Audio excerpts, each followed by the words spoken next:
Good afternoon, everyone. Welcome to the Jerome L. Green Performance Space. I'm Jeff Spurgeon from WQXR. We're grateful that all of you are here. Thank you. Welcome. How many of you are here at the Green Space for the first time? That's wonderful. Thank you. Please come again. You found your way. No, it takes a while for people to find it, but it's a great space. I think because of the performance we're having today, it would have been better if the weather had been a little bit colder, because more of you would have worn heavy garments. I don't know if you know this, you're about to hear a choir of 12 trombones, and the more people we have and heavy fabrics in the room, the safer it is for everyone. So it's going to be loud at times today, but thrillingly so. We're very pleased to introduce this group to you. Before we start, I'm holding my phone to remind you to turn yours off, all right? So if mine's not off, that's okay, because I'll be backstage, but you're out here, so we don't want that. Welcome to our Facebook audience as well, and those of you who are here, if you want to share on Facebook, that's terrific. If you like WQXR on Facebook, then you get some alerts about other performances like this. And it's also extremely important to remember that if it hasn't happened on the internet, it might as well not have happened at all. So that's why that's very important for us too. Let's see, phones off, Facebook, Green Space. I think that's all we need to say, except that you are about to hear a fabulous ensemble of young musicians who all play one instrument, two types, we'll talk more about that, and they are led by one of the premier artists of his instrument in the world, Joseph Alessi, principal trombone of the New York Philharmonic for some time now, and the founder and coach, instructor, conductor of the Juilliard Trombone Choir. Please welcome them to the Green Space for this Midday Masterpieces performance.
James Kaczyk's declamation for trombone choir.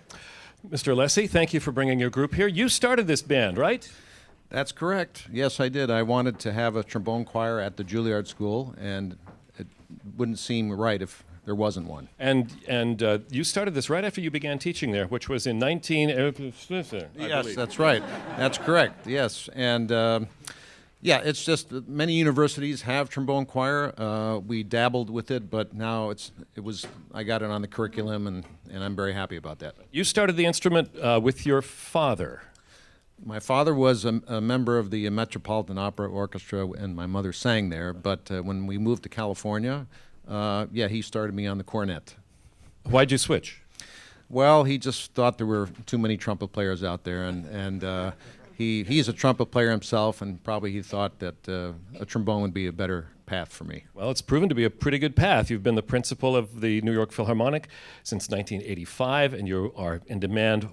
He's in demand all over the world, as a teacher and a soloist and clinician. You've had a number of works commissioned for you. So no pressure, you guys. The group has performed in a number of places, particularly West Point. You're going back there in next month for a concert. May 5th, we have an annual concert in the Cadet Chapel, and the sound is fantastic there, and we've also won a couple competitions. Our choir was featured in Boulder, Colorado, and recently, where was that? ITF in, where was that?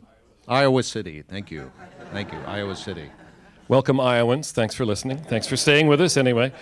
What's your favorite? What is the best place to play in New York City for this group? Well, we actually, there's a church that we've played in, we recorded in. Which one? Sorry? Blessed Sacrament. And that they've been very kind to have us there a few times, and the sound is just amazing there. You have to do the recordings, I presume, very late at night, right? We do. We've gone in around 7 or 8 o'clock at night. Actually, it's very quiet in there. You'd be surprised. Yeah. So as long as the sirens don't come by. When a siren comes by, we have to stop. Yeah. Even they beat the trombone choir. Even they managed to do that. Did you rehearse? I would love to hear you guys under the underground passage in Central Park by Bethesda Fountain. Have you ever? Well, yeah, I think we'll head over there right after this. Don't say that, because people will go there and expect to see you, so be very careful. Has the group ever, any of you ever set off a car alarm? No, that hasn't happened yet. But we hear a lot of car alarms over near the school, but no. I have to believe it would be possible. Now, where do you get a repertoire for trombone choir? There's a lot of things, pieces that are written for another group or something like this. For instance, the last piece you're going to hear is the Beethoven Egmont Overture. Anyway, there's most of the things out there are transcriptions. However, there's more and more original works, and the school has commissioned, actually, on our behalf, some wonderful pieces. And Mr. Kazik, the man whose music you just heard, is a trombonist himself, and you have another trombonist. The trombonists work on this program exclusively too. So yeah, well, they know how to write for us, you know. Yeah, so. That's right. Well, enough of this. Let's hear the trombone choir some more. Thank you, Joseph Alessi. Thank you.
everybody. Hope you're enjoying the performance. My name is Hanai.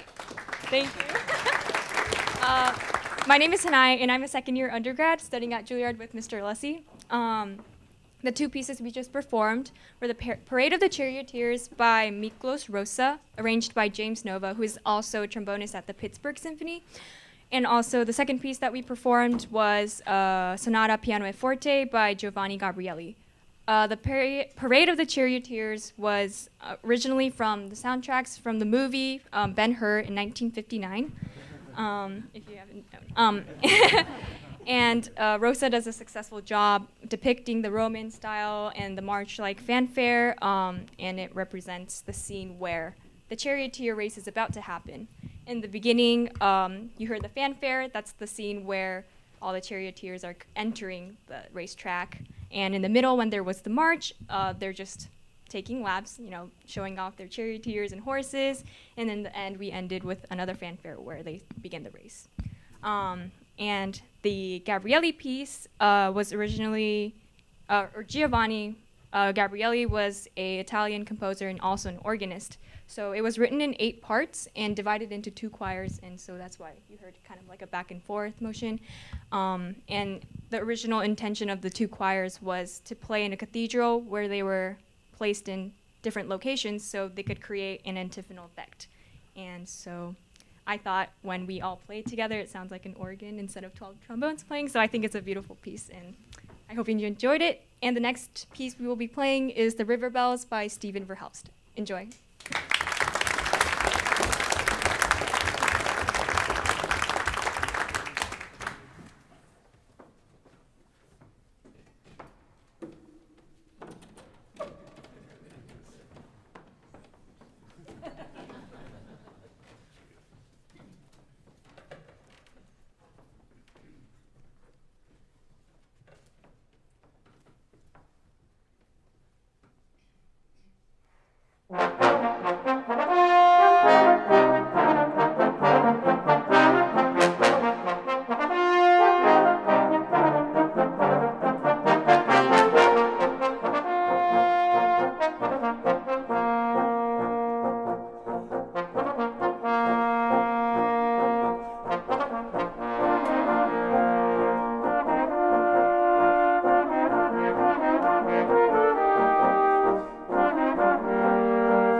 Hello, everyone, and thank you again for being here. We're really happy to play for you guys. My name is Jim Tobias. I'm a current fourth-year undergraduate student with Mr. Lessie.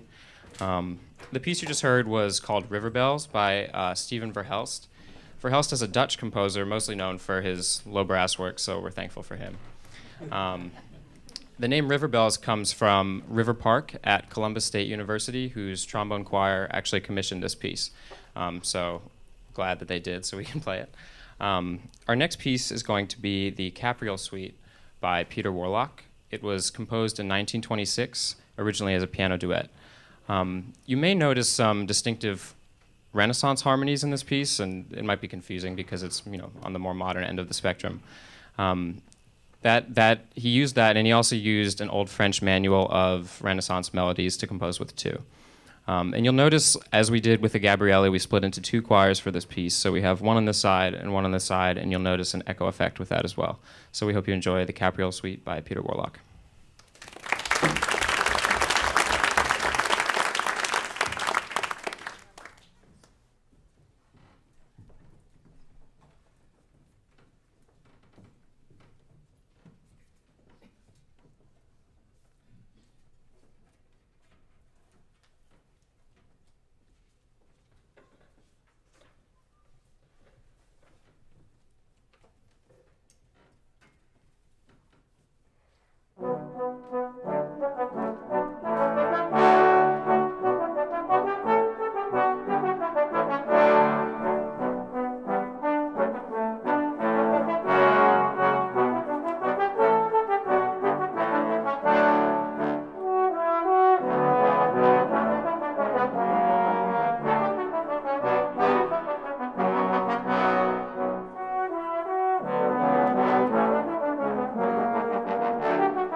Hello, everyone. My name's Stephen Osborne. I'm a master's student here at Juilliard.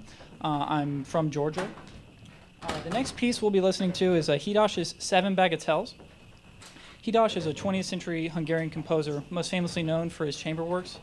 He received multiple commissions throughout his life from either opera companies, orchestras, international trombone associations.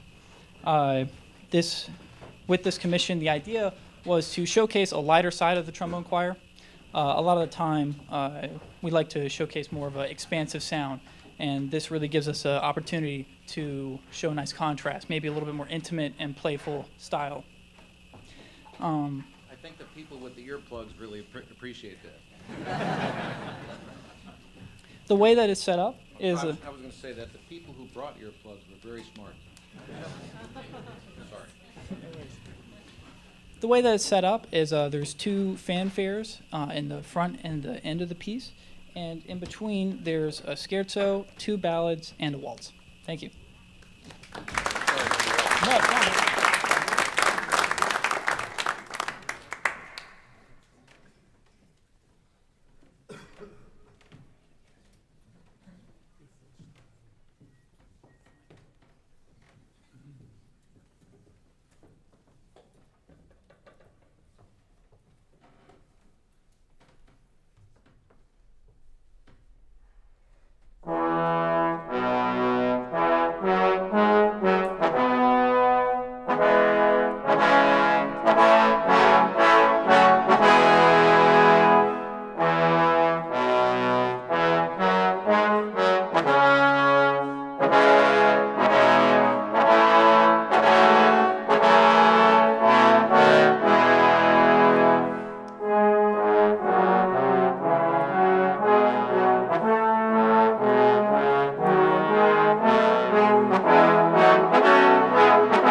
Good afternoon, everyone. Thank you again very much for coming here. Also, thank you to everyone who's watching online or listening on the radio.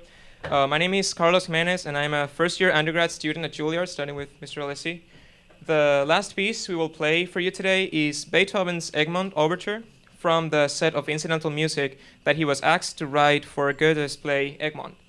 In the overture, Beethoven musically portrays the life of the Count of Egmont, a Dutch nobleman of the 16th century who fought against the oppression exercised by the Duke of Alba in the Low Countries, and because of that, he was sentenced to death. You will hear, as the piece moves on, how the trial is taking place, how his wife pleads for mercy, and how he is finally killed. Nevertheless, in the final triumphant section, the death of the Count of Egmont is seen as a symbol for perseverance and freedom. We hope you enjoy Beethoven's Egmont Overture. Thank you very much. Quickly say thank you to our audience. Thank you for WQXR for inviting us. I've listened since I was a young boy. And we thank all our listeners as well. And I'm so honored and proud of all these great students. These are some of the top students in the world. Unbelievable. Thank you to my students. Thank you so much. They sound great.